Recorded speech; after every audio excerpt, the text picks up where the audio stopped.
Welcome to the Veil of Truth, your gateway to uncovering hidden insights and illuminating mysteries. I'm thrilled you've joined our global community. Whether you're watching from a bustling city skyline or a quiet countryside, we're glad you're here. Globe showing Europe, Africa, so tell me, where are you tuning in from today? Chapter 1, The House That Kept Perfect Time. Hercule Poirot liked order.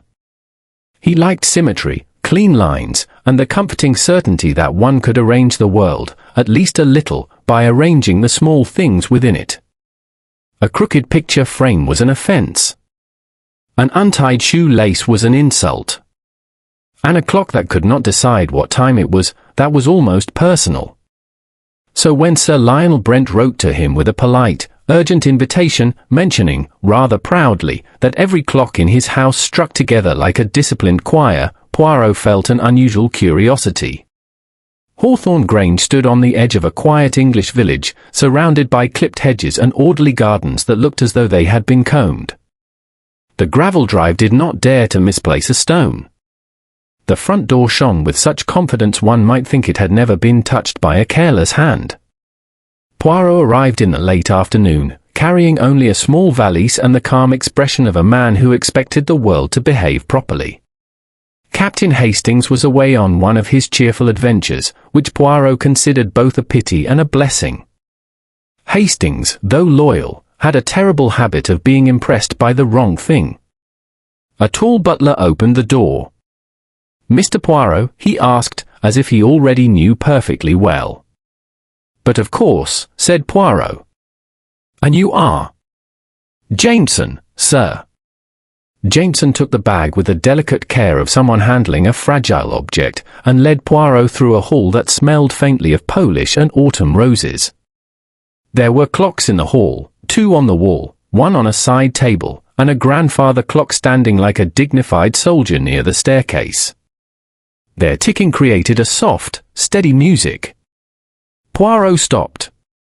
"You hear it," he said quietly. Jameson looked uncertain. "Hear what, sir?" "The harmony," said Poirot. "It is very correct."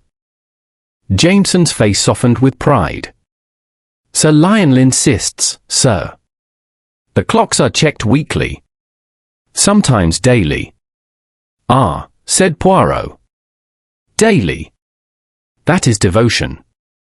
They entered the drawing room, where Sir Lionel Brent waited beside the fireplace, a slender man with silver hair and a posture that suggested he never slouched, even in sleep. His clothes were elegant in the English way, expensive without shouting about it. "Monsieur Poirot," he said warmly. "What a pleasure. You honor my home." Poirot bowed. "Sir Lionel, you honor me with your invitation." Sir Lionel's smile was quick, but his eyes were watchful.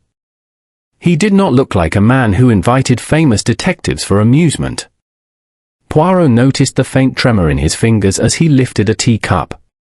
He noticed, too, that the cup was placed precisely on the saucer, aligned with the pattern. "May I ask," Poirot began, "what is it that troubles you?" Sir Lionel hesitated. "Perhaps I am foolish. Perhaps I have read too many newspapers.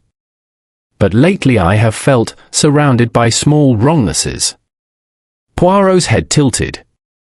"Small wrongnesses?" "A document moved," Sir Lionel said, "then replaced exactly, but not exactly enough. A door that I know I locked, found unlocked. A clock, one clock, striking a minute late, and then behaving perfectly again." Poirot's eyes brightened. "And it is because of the clock you summoned me, yes?" Sir Lionel gave a short laugh, but it held no humor. "Not only because of the clock. Because of what it represents. If someone is playing games with time in my house, Monsieur Poirot, they are playing games with everything." Poirot said gently, "We will speak of this more, but not here. There are ears in a house, yes? And sometimes the walls themselves listen." Sir Lionel nodded, reassured by Poirot's confidence, and rang a bell. "We dine at 7, he said. A small party." People close to me. I should like you to meet them. Poirot's moustache lifted, almost imperceptibly. I should like that also. Dinner at Hawthorne Grange was not loud. It was one of those meals where silverware made polite sounds and voices remained measured, as though even laughter might disrupt the neat arrangement of things. Sir Lionel sat at the head of the table. To his right was his niece, Clara Brent, a young woman with clever eyes and a calm mouth that looked as though it had learned not to say everything it thought. She wore a simple dress, tasteful and expensive, and she watched the room rather than the people in it. Next to her sat Edwin Moore, Sir Lionel's business partner. Moore had the confident hands of a man who shook many hands and counted many numbers. He smiled easily, but the smile did not travel far enough into his eyes. On Sir Lionel's left sat Miss Evelyn Price, the household secretary. She was in her 30s, neat, controlled, and almost too correct, like an envelope sealed too tightly. She listened more than she spoke, and when she did speak, it was with careful courtesy. Dr. Marcus Hill sat beside her, a broad-shouldered man with the comfortable manner of a family physician who had seen most things and tried not to judge them. He offered polite conversation and laughed at the appropriate places. Poirot sat opposite Sir Lionel, in the position where he could observe everyone without turning his head. He took very small bites, as if he were not eating so much as measuring the meal. "Tell me, Monsieur Poirot," Clara said, "do you ever come to England for rest?" Poirot smiled. "Mademoiselle, for Hercule Poirot, rest is not a place. It is a condition of the mind. And my mind, alas, rarely rests." Edwin Moore chuckled. "That sounds exhausting." Poirot looked at him kindly. "It can be, monsieur. But it is also useful." Sir Lionel kept the conversation moving, mentioning charities, village matters, the repairs to the church roof. Yet Poirot noticed the moments when Sir Lionel paused as though listening for something.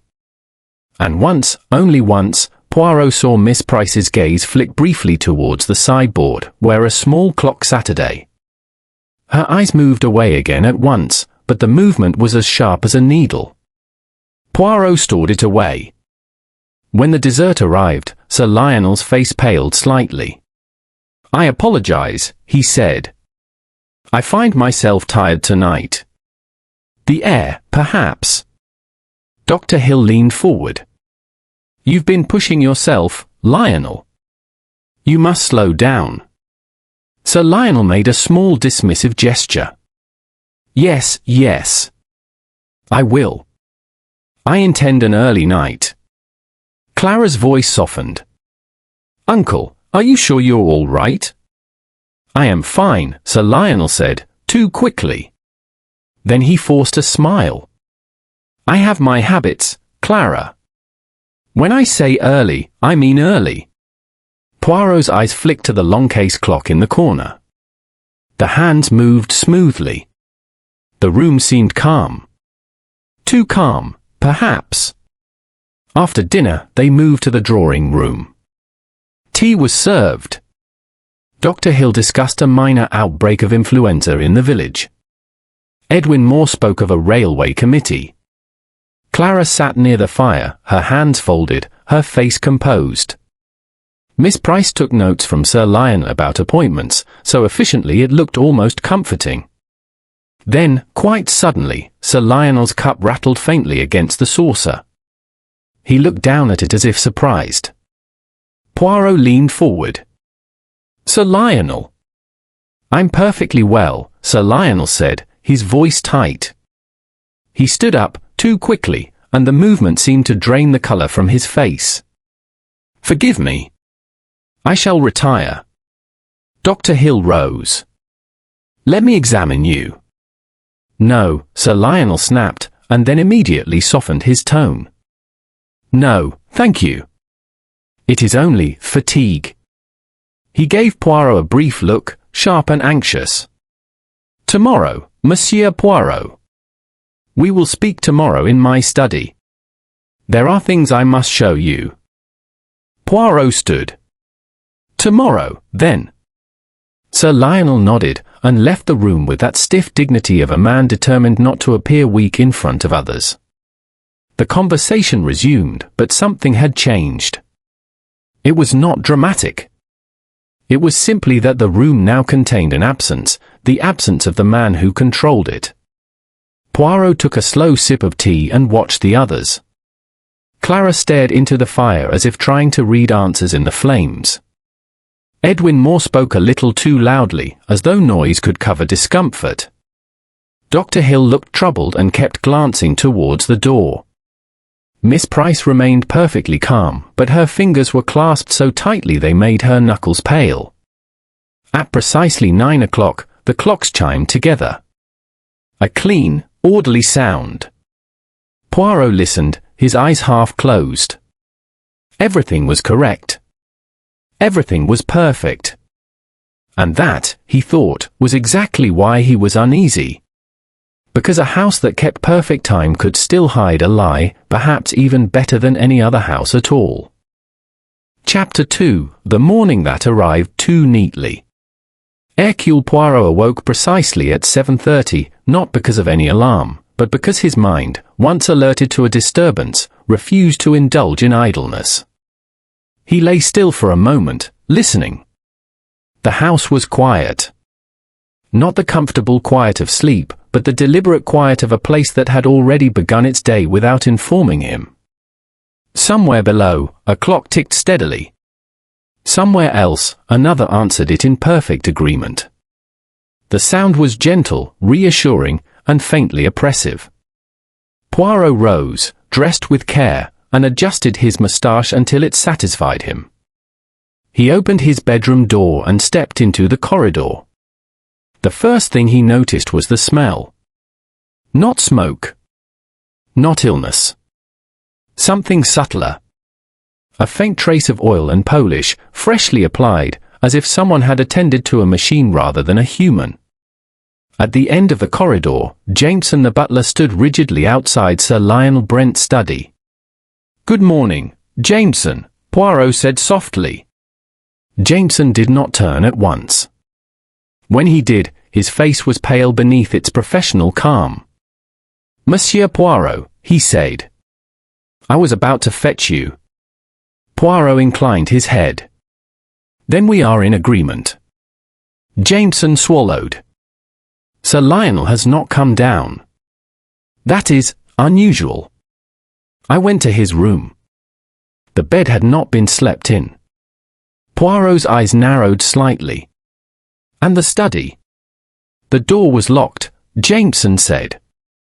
"From the inside." Poirot closed his eyes briefly. A locked room was never an obstacle, only an invitation. "And now?" he asked. "I used the master key," Jameson replied. "Sir Lionel is inside."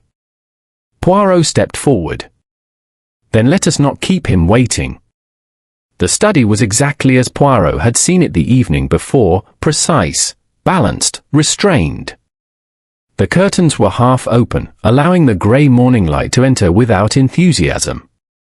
The fire was cold, but neatly arranged, as if someone had intended to light it and change their mind.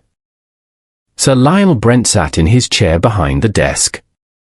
He sat very straight. His hands rested on the armrests, fingers relaxed. His head leaned slightly to one side, not in collapse but in repose. His expression was calm, almost peaceful. He looked, Poirot thought, like a man who had been carefully placed. Poirot approached slowly. He did not touch the body at once. He observed. The desk was immaculate. Papers aligned. A pen lay parallel to the blotter. The desk bell stood precisely an inch from the edge, its polished surface reflecting the dull light. The mantel clock above the fireplace read 9:10. Poirot looked at his wristwatch. It read 9:17. Only 7 minutes. Jameson cleared his throat. "Shall I call the doctor, sir?" Poirot nodded. "And the police?" "But quietly, please. There is no need to wake the whole house at once." Jameson left. Poirot remained. He examined the clock more closely. The glass was clean. The hands were steady. The ticking was confident, unhurried. The clock, like everything else in the room, appeared innocent. Poirot leaned in and inhaled gently. Oil. Just a trace. Enough to maintain a mechanism or to disguise interference. He straightened and turned his attention back to Sir Lionel. There were no signs of violence. No marks on the neck. No disturbance in the room. Not even a fallen object. A very considerate death, Poirot thought. Almost cooperative. Dr. Marcus Hill arrived first, his face grave and professional. He examined Sir Lionel carefully, checked the pulse, listened, frowned. Heart failure, he said finally. Possibly during the night. He was under strain. Poirot nodded. At what time, Doctor? Dr. Hill glanced at the clock. Approximately 9:10, I would say. Poirot did not contradict him. Inspector Caldwell arrived soon after, a solid, practical man with a notebook and a belief in common sense. He listened to Dr. Hill's assessment, walked around the room and nodded. No sign of foul play, he said. Locked room. Natural causes. Poirot cleared his throat politely. Inspector, may I ask something? Caldwell looked mildly impatient but gestured for him to continue. Did you notice the time? Caldwell frowned. Of death? Yes. About 9:10. Poirot smiled faintly. And the clocks? Caldwell shrugged. They all match, don't they? Poirot said nothing. The household gathered in the drawing room. Clara Brent stood near the window, her face pale but controlled. Edwin Moore paced slightly, his hands clasped behind his back. Miss Price sat upright, hands folded, eyes lowered. Dr. Hill stood to one side, grave and thoughtful. Inspector Caldwell explained the situation calmly. Clara pressed a hand to her mouth. Uncle Lionel, dead. I'm afraid so, Caldwell said. Edwin Moore exhaled sharply. Good Lord. He was perfectly well last night. Miss Price looked up. He said he was tired. Yes, said Poirot softly. Tired. Inspector Caldwell continued. At present, there's no reason to suspect anything other than natural causes. The doctor confirms heart failure. Miss Price's shoulders relaxed slightly. Too slightly, Poirot thought. Clara swallowed. What happens now? We'll need statements, Caldwell said. Routine questions. Poirot stepped forward. Before the questions, he said gently, may I ask one thing of you all? They turned to him. Tell me, Poirot continued, was Sir Lionel a man who accepted disorder? Edwin Moore blinked. Disorder? He hated it, Clara said immediately. Everything had a place. Everything had a time. Miss Price nodded. Sir Lionel believed precision was a form of respect. Poirot smiled. Exactly. He turned back to Caldwell. Inspector, Sir Lionel was a man who trusted order. If something disturbed him greatly, it would not be chaos, but a small, precise wrongness. Caldwell frowned. Are you suggesting? I am suggesting nothing, Poirot said. I am only observing. Later that morning, Poirot returned to the study alone. He examined the chair. The desk. The carpet beneath. No marks. No spills. No overturned objects. Then he examined the mantel clock again. This time, he noticed something he had missed before, a faint smear on the brass rim, as though a finger had slipped. Not Sir Lionel's finger. Sir Lionel, Poirot was certain, never touched his clocks himself. That was Jameson's duty. Or Miss Price's. Poirot's eyes drifted to the desk bell. He pressed it lightly. The sound was clear. Yet something about it troubled him. He pressed it again. Then he smiled. The bell had been moved. Only slightly. But Sir Lionel never moved it. Poirot stepped back and surveyed the room as a whole. The locked door. The neat placement of the body. The carefully adjusted time. This was not a murder committed in rage or panic. It was a death that had been organized. And organization, Poirot knew, always left patterns. Outside the study, the house ticked on, obedient and calm. Inside Poirot's mind, the disorder was beginning to speak. Chapter 3, Conversations Measured in Seconds. Hercule Poirot believed that people revealed themselves most clearly when they thought they were being reasonable. Passion could be faked. Anger could be exaggerated. But the careful, polite explanations, those were dangerous. They were rehearsed. By mid-morning, Inspector Caldwell had begun the formal interviews. Poirot requested that each person speak to him separately, not as a police procedure, but as a courtesy. Caldwell, convinced the matter would soon close itself, agreed. The first to sit opposite Poirot in the small morning room was Clara Brent.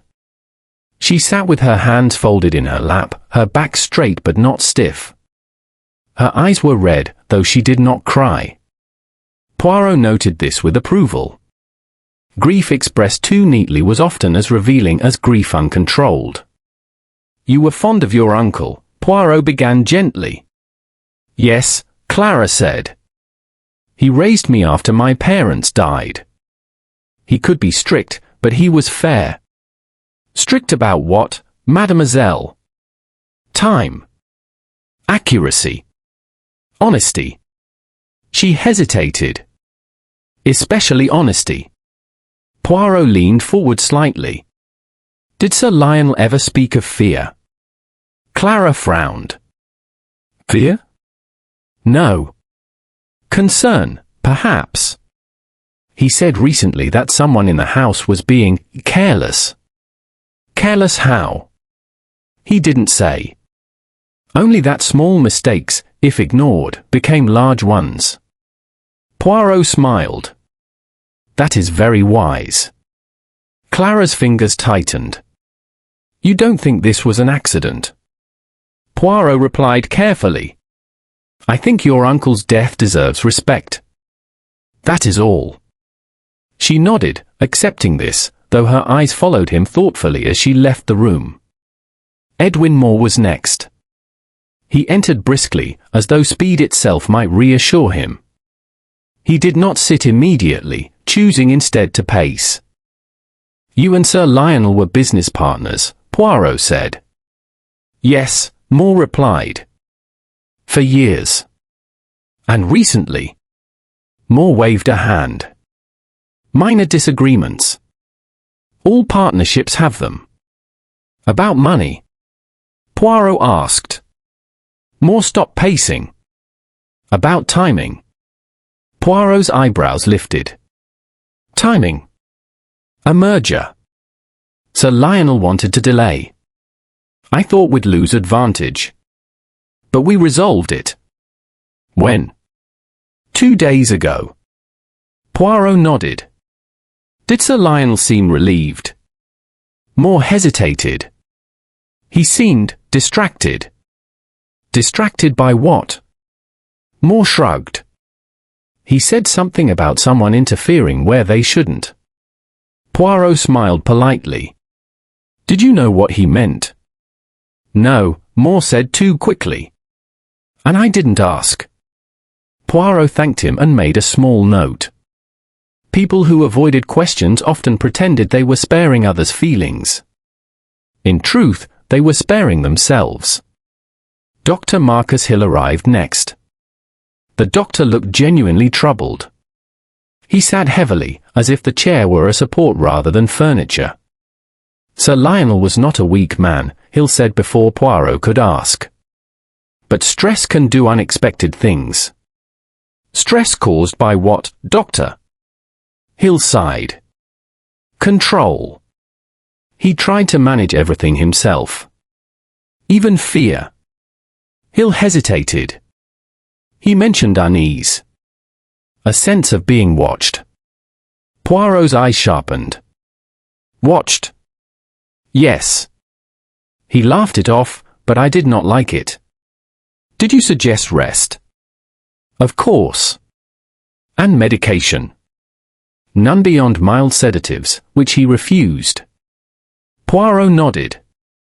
Doctor, may I ask something direct? Hill inclined his head. Is it possible Sir Lionel died earlier than we believe? Hill frowned. Earlier? No. The body temperature suggests otherwise. Poirot accepted this with a smile, though he stored the answer away. Medical facts were useful, but they were not the only facts. Finally, Miss Evelyn Price entered.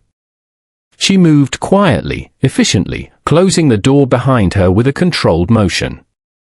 She sat at once, hands folded, posture perfect. A long service. I valued my position. And he valued you. Yes. Poirot studied her carefully. Miss Price, you manage schedules, do you not? Of course. Appointments. Deadlines. Time itself. She smiled faintly. In a manner of speaking. Poirot leaned forward. Tell me, who maintained the clocks in the house? Jameson wound them, she said. But I checked them. Daily. Yes. Poirot nodded. And the study clock? Also daily.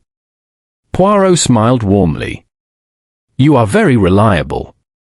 Miss Price lowered her eyes. I try to be. Poirot watched her hands. They were clasped tightly, though her voice remained calm. Did Sir Lionel intend any changes to his household? Poirot asked gently. Miss Price stiffened almost imperceptibly. Changes? Dismissals? Replacements? Her lips pressed together. He mentioned reviewing staff arrangements. When? Soon, she said. No date was given. Poirot thanked her. She rose smoothly and left. The door closed. Poirot exhaled slowly. That afternoon, Poirot walked through the house alone. He noted how each person moved. Clara avoided the study. Edwin Moore lingered near the telephone.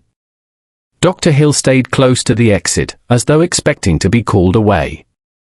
Miss Price, however, continued her duties precisely as before. She adjusted flowers, organized papers, corrected a clock in the corridor by a fraction of a minute. Poirot stopped. He checked his watch. Then the clock. It was correct. Too correct. He waited. 5 minutes passed. The clock gained a second. Poirot smiled. Ah, he murmured. You hurry. He returned to the study once more. This time, he focused on the chair. Sir Lionel's chair. He sat in it. From this angle, he could see the mantel clock clearly, and the door reflected faintly in its glass. Someone sitting there would see anyone who entered. Or anyone who stood silently, watching. Poirot rose. This had not been a sudden death. It had been a controlled moment, engineered with patience. And patience, Poirot knew, belonged not to the violent, but to the orderly. That evening, Poirot joined Inspector Caldwell. You are not convinced, Caldwell said. Poirot shook his head. Not yet. What do you think happened? Poirot smiled faintly. I think Sir Lionel trusted time, and someone used that trust against him. Outside, the clocks chimed together once more. Inside Poirot's mind, they no longer agreed. Chapter 4: The Poison That Explained Too Much. By the fourth day at Hawthorne Grange, the house had begun to behave like a place that knew it was being observed. Doors closed more quietly. Voices dropped when Poirot entered a room. Even the clock seemed to tick with a kind of nervous precision, as though aware they might be questioned. Hercule Poirot found this comforting. When people became cautious, they made mistakes. Inspector Caldwell arrived early that morning with news that, on the surface, appeared decisive. "We've found something," he announced, placing a small brown bottle on the study desk. "Digitalis. In the medicine cabinet. Unlabeled." Poirot examined the bottle without touching it. "How interesting." Dr. Marcus Hill stood nearby, his brow furrowed. "That medication was prescribed months ago. Sir Lionel stopped taking it. The dosage was low. Yet it is still here," Caldwell said. "And Digitalis affects the heart." Poirot nodded slowly. "Yes. It affects the heart. And the imagination." Caldwell frowned. "You think it's a coincidence?" "I think," Poirot replied carefully, "that it is a temptation." The discovery spread quickly through the house. Clara Brent looked stricken. Edwin Moore looked relieved, then quickly concealed it. Miss Price appeared merely attentive. Poirot watched them all. At Caldwell's request, Dr. Hill conducted a second examination and arranged for samples to be sent for analysis. Until the results arrived, the possibility of poisoning hovered over Hawthorne Grange like a polite but persistent ghost. That afternoon, Poirot sat with Clara in the drawing room. "Do you believe your uncle was poisoned?" she asked quietly. Poirot stirred his tea. "Belief is not my profession, mademoiselle. Observation is." She nodded. "Uncle hated medicine. He barely tolerated the doctor. And yet he trusted order," Poirot said. "Even unpleasant order." Clara looked puzzled but said nothing. Poirot next found Edwin Moore near the telephone.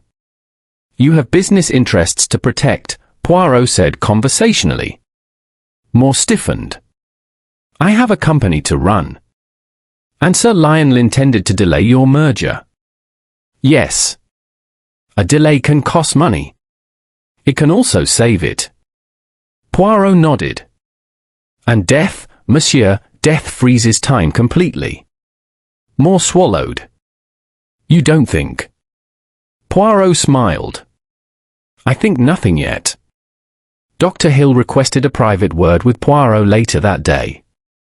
"This poison theory is troubling," Hill said. "But it doesn't sit right with me." "Why?" "Because if someone wanted to poison Sir Lionel, they would not leave the bottle behind." Poirot's eyes sparkled. "Exactly." They stood in silence for a moment. "Doctor," Poirot said gently, "what is the most dangerous thing a physician can do?" Hill thought. "Make assumptions." Poirot inclined his head. "Just so." That evening, Poirot asked Inspector Caldwell for permission to examine the medicine cabinet personally. It was tidy. Too tidy. Bottles aligned by height. Labels facing outward. Expiry dates checked. Poirot removed the Digitalis bottle and sniffed it. There was very little scent. He smiled faintly. "Inspector," he said, "has anyone admitted to handling this bottle recently?" Caldwell shook his head. "No." Poirot replaced the bottle exactly as it had been. "Then perhaps," he said, "it was meant to be found." Later, Poirot wandered through the corridors, listening.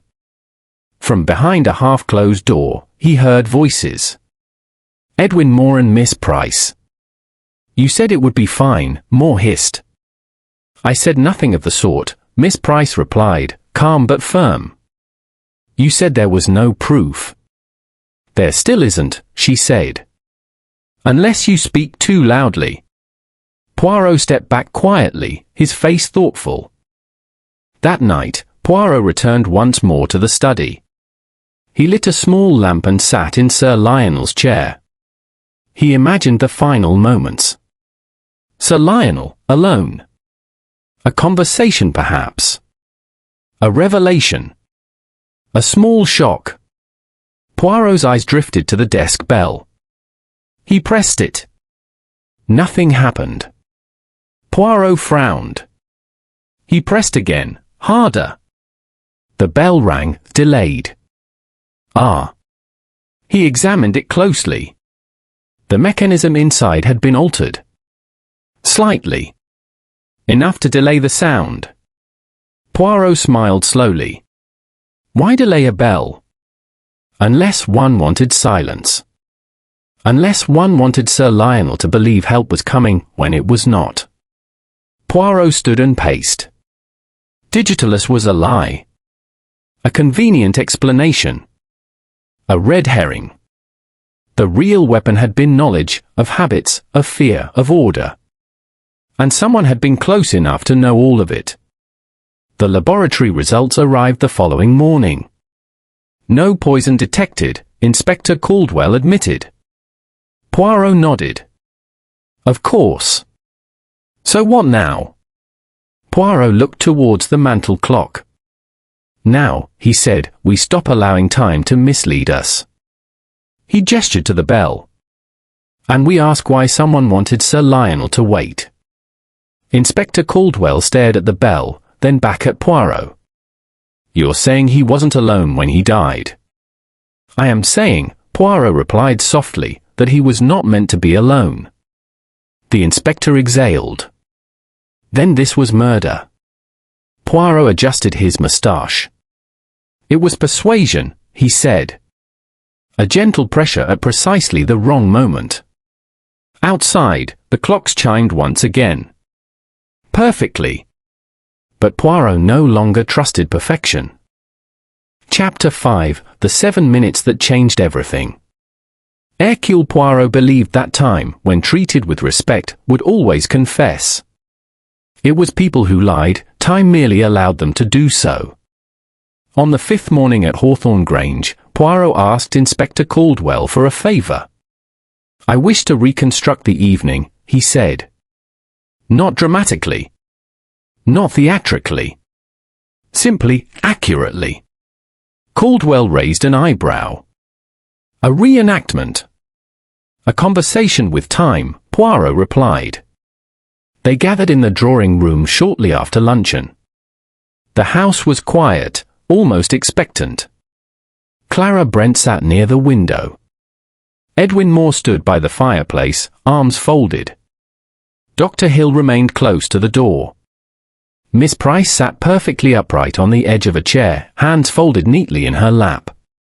Poirot stood before them, his posture relaxed, his voice gentle. We will go through the previous evening, he said. Not to accuse, but to remember. Memory, like time, must be handled carefully. He turned first to Clara.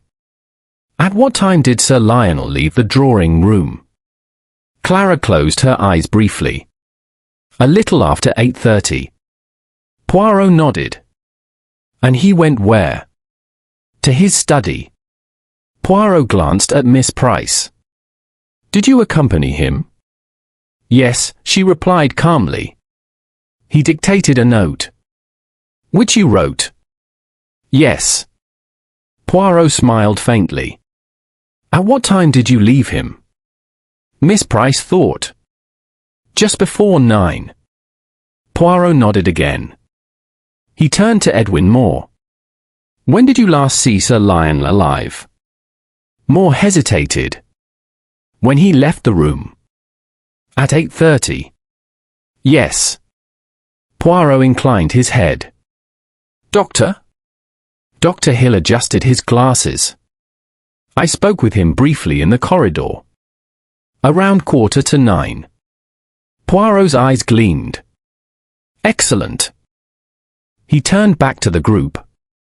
Now, he said, we will speak of clocks. A faint ripple of unease moved through the room. Poirot gestured to Inspector Caldwell, who brought in a small tray containing 3 watches and 2 clocks. These, Poirot said, were taken from the house. The hall clock. The study clock. And watches belonging to myself, the inspector, and Miss Price. Miss Price's eyes flickered. Poirot placed them carefully on the table. Observe, he said. The watches agreed. The hall clock agreed. The study clock did not. It lagged behind by 7 minutes. Caldwell frowned. We already know that. Poirot smiled.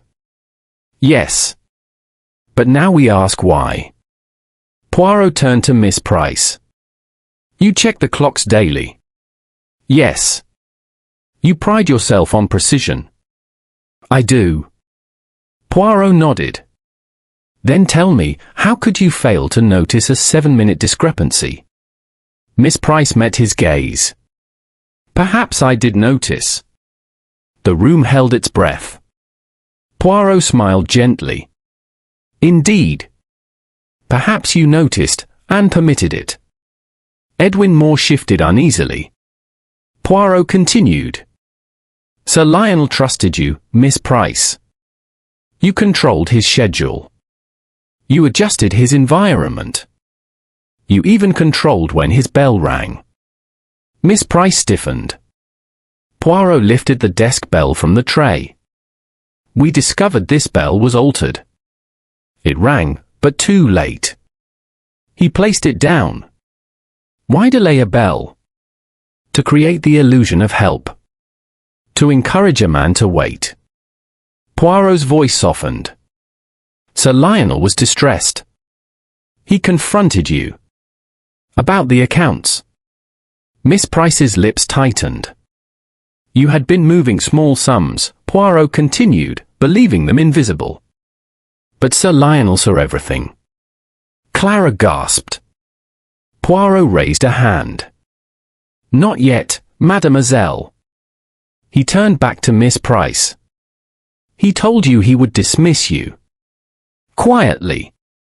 Respectfully. But dismissal to you meant disgrace. Miss Price said nothing. Poirot stepped closer. You did not strike him. You did not poison him. You frightened him. Miss Price's composure cracked for the first time. Poirot went on. You confronted him late in the evening. You spoke calmly. You told him what would happen if the truth came out. His heart, already strained, failed. Miss Price whispered, I never meant. Poirot raised a finger. You meant only to frighten him. To make him wait. To make him listen. He gestured to the clock. But you forgot one thing. Miss Price looked up. Sir Lionel measured his world in minutes. And you gave him 7 too many. Silence fell heavily. Inspector Caldwell spoke quietly. Is this true? Miss Price's shoulders slumped. Yes, she said. I adjusted the clock earlier. I didn't know why at the time. Only that it felt safer. Poirot nodded. Safety is often the enemy of truth. She looked up at him, tears in her eyes. I thought he would calm down. I thought the bell would bring help. Poirot shook his head gently. You delayed the bell. Miss Price covered her face. Later, Poirot stood alone in the study. The clock ticked steadily now, corrected at last. Inspector Caldwell joined him. You were right, Caldwell said. It wasn't violence. It was timing. Poirot smiled faintly. Always, he said, it is timing. He adjusted his moustache and looked at the clock. Order had returned. But only because time had finally been allowed to speak. Chapter 6, The Weight of a Quiet Confession. The rain arrived in the afternoon, light at first, then steady, as if the sky itself had decided to speak more carefully. Hawthorne Grange seemed smaller beneath the grey clouds, its neat lines softened by moisture, its perfection blurred. Hercule Poirot found the change appropriate. Truth, he believed, often preferred subdued weather. Miss Evelyn Price sat in the small library, hands folded in her lap, eyes fixed on the window. Inspector Caldwell had given her time, partly from decency, partly because Poirot had asked him to wait. Confessions, Poirot knew, were delicate things. Forced too quickly, they shattered. Allowed to form naturally, they revealed their full shape. Poirot entered quietly.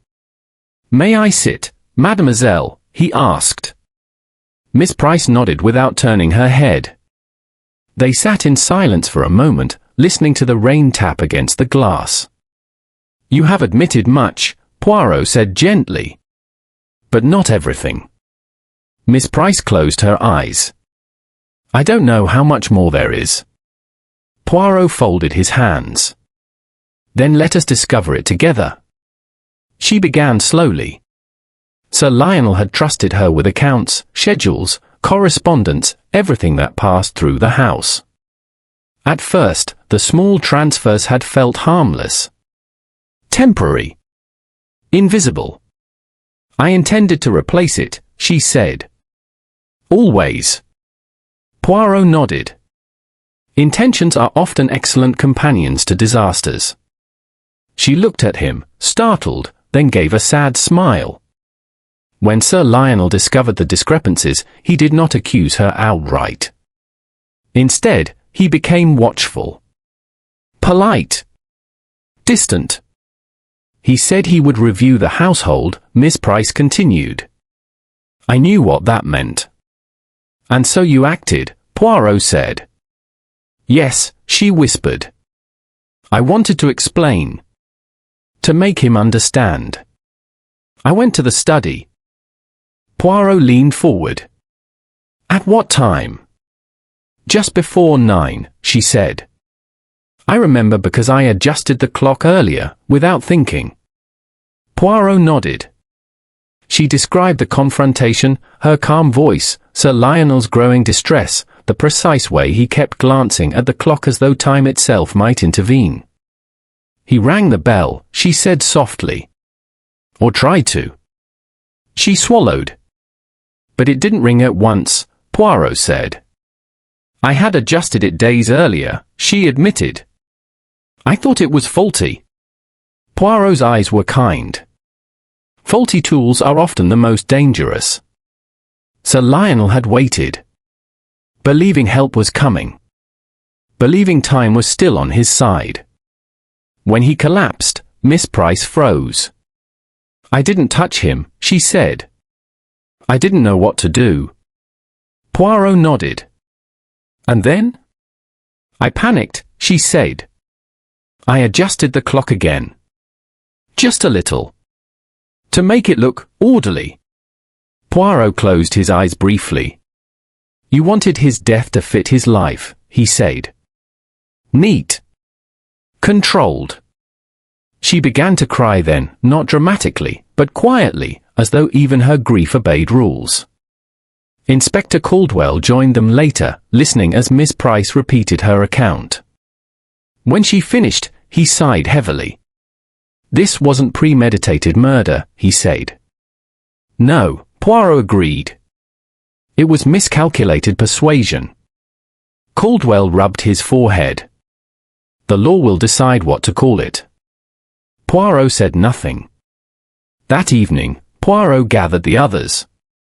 Clara Brent sat rigid, shock etched across her face. Edwin Moore avoided looking at Miss Price.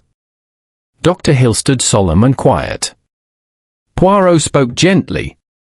Sir Lionel Brent was a man who believed in order. He believed that if everything was kept precise, nothing terrible could happen. He paused. He was wrong. Clara's voice trembled. "You mean it was an accident?" Poirot shook his head. "It was a choice. But not one made with cruelty." Miss Price looked up, startled. Poirot continued. She did not strike him. She did not poison him. She frightened him, and time did the rest. Clara covered her mouth. Edwin Moore exhaled sharply, relief and guilt mixing on his face. Dr. Hill spoke softly. Stress can be lethal. Yes, Poirot said. Especially when paired with trust. Later that night, Poirot returned once more to the study. The clock now read correctly. He sat in Sir Lionel's chair and listened to the ticking. Time no longer lied. Yet Poirot felt no satisfaction, only a quiet sadness. Sir Lionel had believed control was safety. Miss Price had believed precision was protection. Both had been wrong. Poirot rose and extinguished the lamp. As he left the room, he paused. Order, he murmured, is not the same as kindness. Chapter 7, When the House Learned to Breathe.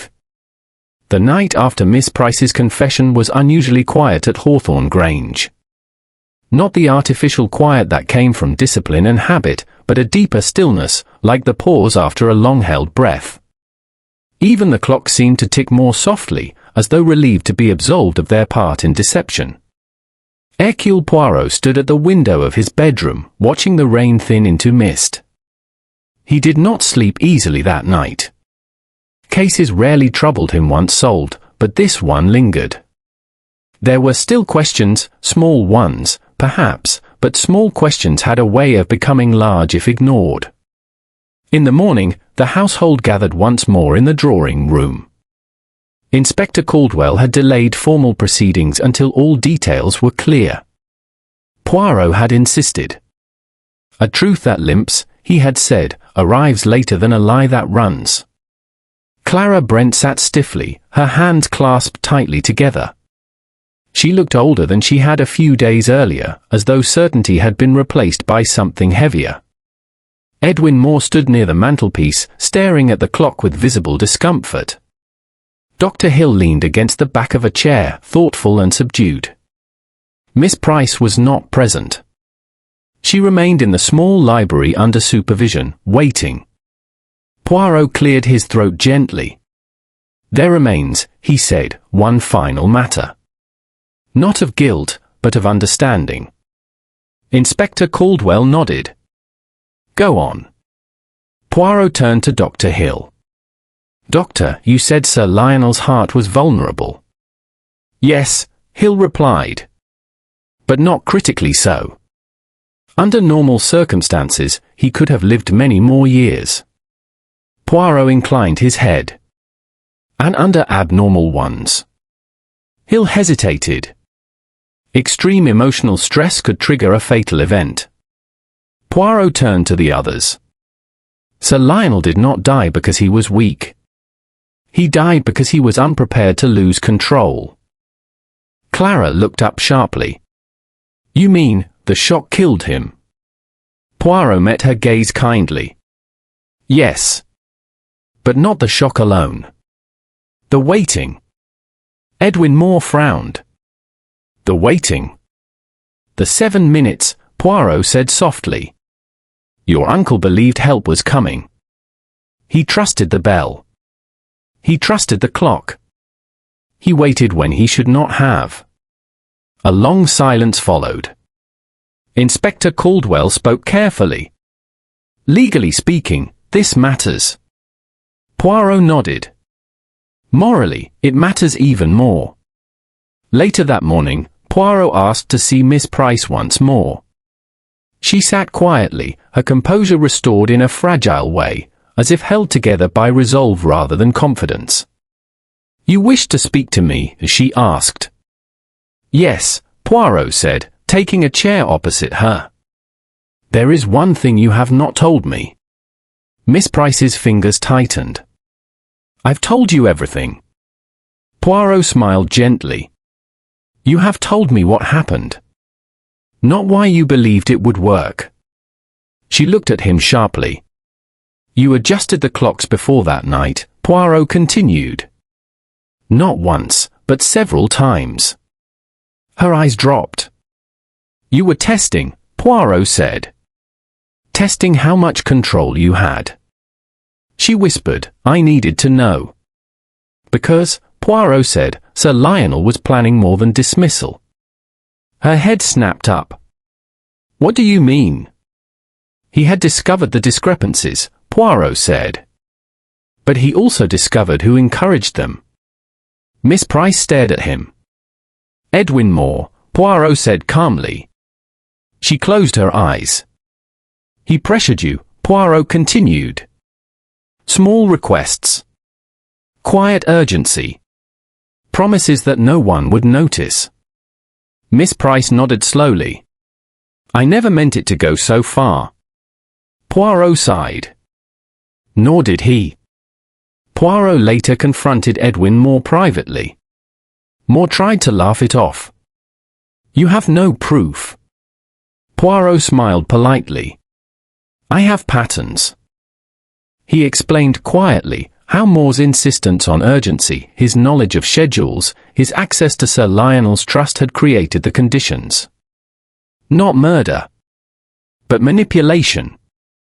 You didn't kill him, Poirot said. But you hastened his fear. Moore's face drained of colour. The law may not punish you, Poirot continued. But you will know. Moore said nothing. That afternoon, Inspector Caldwell prepared to leave. This case will be complicated, he admitted. Poirot nodded. The most human cases always are. And you? Caldwell asked. Will you testify? If required, Poirot said. But I think the truth has already done most of the work. As evening fell, Poirot walked through the house one last time. The clocks were no longer perfectly synchronized. They were close, but not exact. Jameson noticed. Shall I adjust them, sir? He asked anxiously. Poirot shook his head.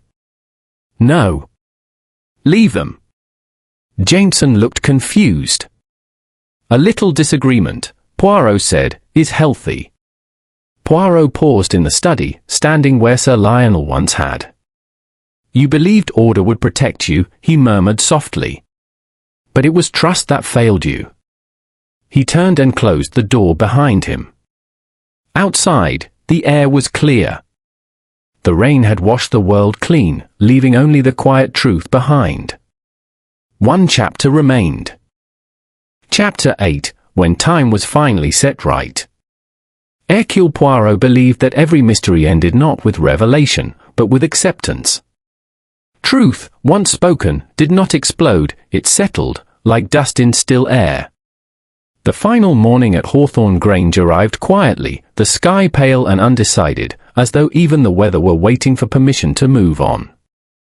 Inspector Caldwell had arranged for one last gathering in the drawing room. It was not a trial. It was not an accusation. It was, Poirot insisted, a clarification. Sir Lionel Brent's absence weighed heavily upon the room. Clara Brent sat near the window, composed but exhausted. Edwin Moore stood apart, his confidence finally abandoned. Dr. Marcus Hill remained silent, his medical bag resting unopened beside him. Miss Evelyn Price was seated formally, her hands folded in her lap, her face calm but colourless. She had not resisted. She had not pleaded. Poirot stood before them, immaculate as ever, his voice gentle. Before the law takes its course, he said, there must be understanding. Sir Lionel's death was not a single moment, it was a sequence. He turned to the mantel clock. This clock, he continued, was the first lie. He explained again, patiently, how the 7-minute delay had altered perception. How the bell had been adjusted to delay sound. How Sir Lionel had trusted both, believing help was coming. He waited, Poirot said softly. And that waiting, combined with fear, rendered his life. Clara closed her eyes. Poirot turned to Miss Price. You did not intend to kill him. Miss Price nodded. No. You intended to delay him. to control the moment. Yes. Poirot inclined his head. Intent matters. But consequences matter more. Inspector Caldwell cleared his throat. And Mr. Moore. Poirot turned to Edwin Moore. You applied pressure, Poirot said. You benefited from speed. You encouraged shortcuts. You did not know the exact outcome, but you created the conditions. Moore's voice was hoarse. I never thought. Poirot raised a hand. Many tragedies are born of that sentence. The room was silent. Poirot continued. This was not a crime of rage. It was a crime of precision. Of small adjustments made by people who believed they were being careful. He gestured around the room. Sir Lionel trusted order. Miss Price trusted routine. Mr. Moore trusted urgency. Each trusted the wrong thing. Inspector Caldwell stood. The law will call this manslaughter, he said quietly. With contributing factors. Miss Price bowed her head. Poirot felt no triumph. Only relief. Later, Poirot walked with Clara through the garden. I keep thinking, she said, if Uncle Lionel had just asked for help. Poirot nodded. Control is a lonely habit. She smiled sadly. Will you remember him kindly? Poirot stopped. I will remember him as a man who believed deeply in fairness, he said. And that is no small thing. Before leaving, Poirot spoke once more with Miss Price. You will rebuild, he said gently. She looked at him in surprise. After this? Yes, Poirot said. But not with clocks. She managed a small, broken smile. Poirot departed Hawthorne Grange just before noon. As the car drove away, he glanced back once more. The clocks inside no longer chimed together.